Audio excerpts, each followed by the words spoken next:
নমস্কার। আজ 16ই মে 2026 সকালবেলা স্নান করে বাড়ি পুজো সেরে চলে এলাম পাড়ার এই মন্দিরটিতে। এটি সাধারণত একটি নবগ্রহ মন্দির এবং এই মন্দিরে আমি বহু বছর থেকে আসছি। আজকে যেহেতু শনি জয়ন্তী এবং শনি অমাবস্যা দুটো একই দিনে পড়েছে, সেই জন্য মন্দিরে আজকে বেশ ভিড়ও ছিল। আমরাও এসে মন্দিরে যথারীতি পুজো করলাম। যথাবিহিত পুজো করে তারপরে আমরা বেরিয়ে গেলাম মায়ের মন্দিরের উদ্দেশ্যে। কেননা আজ ফলহারিণী কালী পুজো বা ফলহারিণী অমাবস্যা। সাধারণত জ্যৈষ্ঠ মাসের অমাবস্যায় এই পুজোটা করা হয়। এটি একটি বিশেষ কালী পুজো এবং মনে করা হয় যারা কালী সাধক তাদের কাছে এই দিনটি গভীর তাৎপর্যপূর্ণ। মনে করা হয় যে মা এই দিন তার ভক্তের সমস্ত শুভ অশুভ যা কিছু ফল আছে সমস্ত কিছু নিজে গ্রহণ করেন এবং ভক্তকে তার চরণে স্থান দেন। সেই জন্য এই বিশেষ করে এই কালী পুজোর এই দিনটি সবাই মন্দিরে যান, মাকে ফল অর্পণ করেন এবং মার কাছে নিজের মোক্ষ প্রাপ্তির জন্য প্রার্থনা করেন। তো প্রতি বছরের মতো এবছরও আমরা লেককালী বাড়িতে গেছিলাম এবং প্রতি বছরের মতো এবছরও মা আমাদের দেওয়া শাড়িটি দয়া করে পরেছিলেন। সকাল থেকেই ছিল মন্দিরে ভক্তের ভিড়। আমরা সকালবেলা মাকে পুজো করে চলে এলাম, কারণ বলা হয়েছিল যে সকালে এসেই মাকে পুজো করে যেতে, কারণ রাত্রের দিকে প্রচুর ভিড় হবে, সেই সময় মন্দিরের ভেতরে ঢোকাটাও খুব কষ্টকর হয়ে যাবে। কিন্তু সকালবেলা আমরা গেছিলাম মন্দিরে প্রায় 11:30 পৌনে 12টা নাগাদ। পৌনে 12টার সময় গিয়ে যা ভিড় দেখলাম তাতে মনে হলো যে সন্ধেবেলা বোধহয় তিল ধারণের জায়গা থাকবে না। সকাল থেকে সেরকম কিছু তো খাওয়াও হয়নি, সেই জন্য মন্দির সেরে আমরা চলে এলাম শারমাজে, সাদার্ন এভিনিউতে। সেখান থেকে সকালের ব্রেকফাস্টটা করলাম। যদিও ব্রেকফাস্ট করার পর দুপুরে খাওয়ার ব্যাপারে আর কোনো ইচ্ছে বা তাগিদ দুটোর মধ্যে কোনোটাই ছিল না। আমরা এখানে খেলাম সবজি কচুরি আর চা, ও সেই সঙ্গে সঙ্গে একটা জিলিপিও খেয়েছিলাম। বহু সাধ্য সাধনার পর বুবু রাজি হয়েছিল, আর বুবু খেয়েছিল লস্যি চায়ের বদলে, আর সুস্মিতাও তাই। দুপুর গড়িয়ে চলে এলো বিকেল। আজ যেহেতু শনিবার সেই জন্য অফিসের কাজে সেরকম কোনো চাপ ছিল না। যাই হোক, যতটুকু কাজ ছিল সেরে চলে এলাম ছাদে, কারণ সকালবেলা গাছগুলোকে আর দেখা হয়নি, সন্ধেবেলায় দেখতে হবে, সেই জন্য ছাদে চলে এলাম। আজকে অনেক তাড়াতাড়ি এসছি, এখন 5:30 বাজে। অন্য দিন তো 6:30টার আগে কাজ থেকে ওঠাই হয় না, তাই ভাবলাম আজকে একটু তাড়াতাড়ি যাই। গাছগুলোর টবের মাটিতে বেশ কিছু আগাছা জন্মেছে, সেগুলোকেও তুলতে হবে। গাছের মাটিগুলোকেও একটু খুঁচিয়ে একটুখানি পরিষ্কার করে দিতে হবে। এইটুকু তো যত্ন এদের তো প্রাপ্য না। আমার অবসরের এরাই সঙ্গী। আমার সারা দিনের যে অনুপ্রেরণা বা বুস্ট বা পজিটিভ ভাইবস যাই বলুন না কেন, সমস্ত কিছুই আমি এদের কাছ থেকেই পাই। আমাদের মন খারাপ হতে পারে, কাজে ঢিলেমি আসতে পারে, কিন্তু এদের মধ্যে কোনো মন খারাপ বা ঢিলেমি তো আজ অবধি আমি দেখলাম না। এই ধূত্র ফুল গাছটার ফুলটা ভারী অদ্ভুত। দেখুন, একটা ফুলের মধ্যে থেকে আরও একটা ফুল বেরিয়েছে। এইরকম ধূত্র ফুল আমি এর আগে দেখিনি। দোপাটি গাছগুলো বেশ সজীব রয়েছে আজকে, কারণ গতকাল রাত্রের দিকে যে বৃষ্টি হয়েছিল সেই বৃষ্টির রেশ কিছুটা এখনও অবধি রয়ে গেছে। আর এদিকটা তো অন্ধকার, কারণ চন্দ্রমল্লিকার তো ফুলের বাহার এখন আর নেই, তবে আসবে আস্তে আস্তে। এরপরে এই গাছগুলোকে নিয়েও পড়তে হবে, কারণ এটা তো মে মাস। মে চলে গেলে জুন জুলাই আসলে পরে এগুলোকে কাটিং করে এর আবার নতুন চারাও তৈরি করতে হবে। যেহেতু এখন বিকেলই বলা যায়, সন্ধে হতে এখনও বেশ দেরি, এখনও সূর্যের আলো বেশ পরিষ্কারভাবেই চারিদিকটাতে রয়ে গেছে। আজ যেহেতু শনিবার সেই জন্য রাস্তাঘাটে ভিড়ও বেশ কম, গাড়ি ঘোড়াও কম। আর এই হচ্ছে আমার ছাদ বাগান। আসলে আজও আকাশে বেশ কিছুটা মেঘ জমে আছে, মনে হয় রাত্রের দিকে বৃষ্টি হলেও হতে পারে।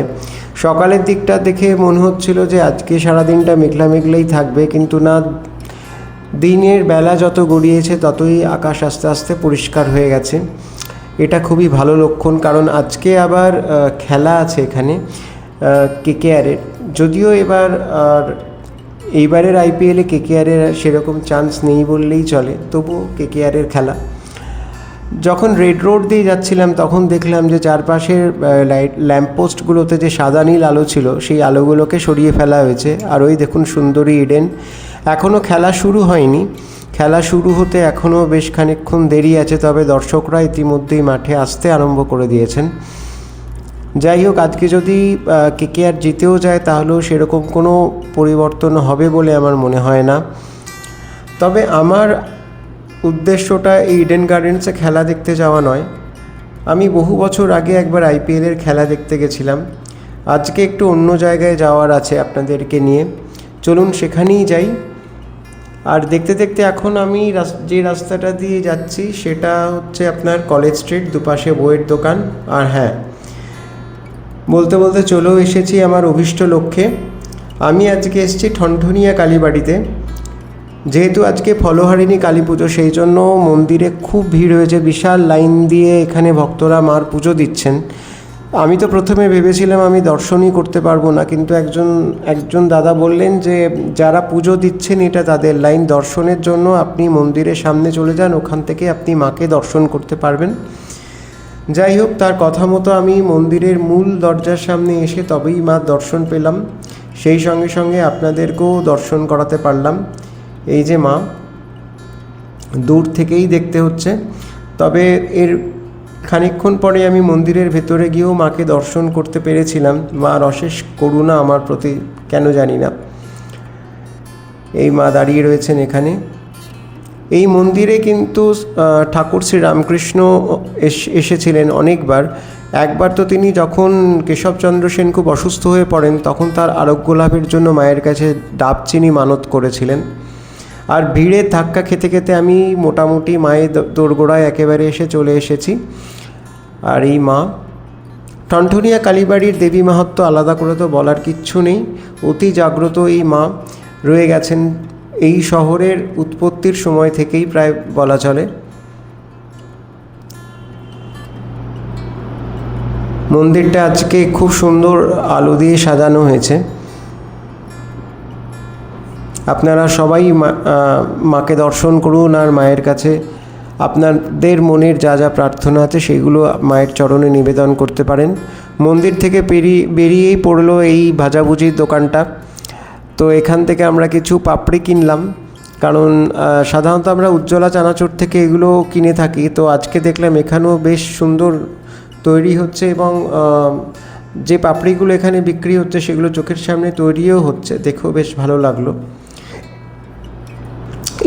এই দোকানটা হচ্ছে ঠনঠনিয়া কালীবাড়ি পাশে যে ডালার দোকানগুলো আছে সেইগুলো ক্রস করলে পরেই এই দোকানটা পড়ে। বেশ পরিষ্কার পরিচ্ছন্ন। 35 টাকা বললো পাপড়ি। আর এই দোকানটা ছাড়িয়েই পড়লো এই হনুমানজির মন্দিরটি। এই মন্দিরটিও বেশ দেখলাম খুব সুন্দর।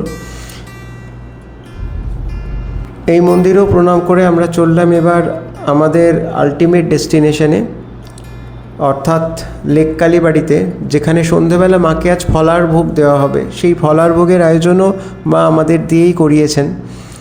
তো যেগুলো বুবু সন্ধেবেলা মন্দিরে গিয়ে দিয়ে এসছে, তো সেই জন্য এখন আবার একবার মন্দিরে যাব।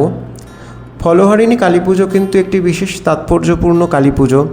1872 সালে এই ফলহারিণী কালী পুজোতেই ঠাকুর শ্রী রামকৃষ্ণ সারদা মাকে ষোড়শী রূপে পুজো করেছিলেন, এবং সেই সঙ্গে সঙ্গে তিনি তার সারা জীবনের যে সাধনার যে ইষ্টফল সেটি তিনি মায়ের চরণে অর্পণ করেছিলেন, এমনকি তার জপের মালাটিও পর্যন্ত। সেই দিন মা সারদার মধ্যে তিনি বিশ্বজননীর যে বীজটি রোপণ করেছিলেন, পরবর্তীকালে তাই বিশাল মহীরুহে পরিণত হয়েছিল, এবং শুধুমাত্র একজন গুরুপত্নী বা সঙ্ঘজননী নয়, তিনি বিশ্বজননীতে রূপান্তরিত হয়েছিলেন। তাই আজকের দিনটি আমাদের সবার কাছে বিশেষ তাৎপর্যপূর্ণ। আসুন আমরা মার কাছে প্রার্থনা করি, মা যেন আমাদের সমস্ত দুঃখের যে ফল যেটা আমাদের জীবনে রয়ে গেছে তা যেন হরণ করে আমাদের মোক্ষপ্রাপ্তির দিকে নিয়ে যান। আমাদের অন্তিমে যেন মার শ্রীচরণে আমাদের ঠাঁই হয়। আর সেই সঙ্গে সঙ্গে আরও একটা জিনিস চোখে পড়লো, সে হচ্ছে শহরের যে আলোর রঙগুলো আস্তে আস্তে বদলে গেছে, সাদা নীল থেকে গেরুয়া।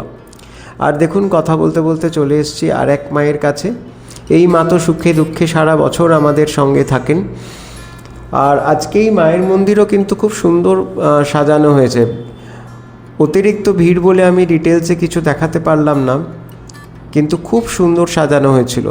যারা দক্ষিণ কলকাতায় থাকেন তারা কিন্তু ইচ্ছে করলেই সাদার্ন এভিনিউর এই মায়ের বাড়িতে চলে আসতে পারেন।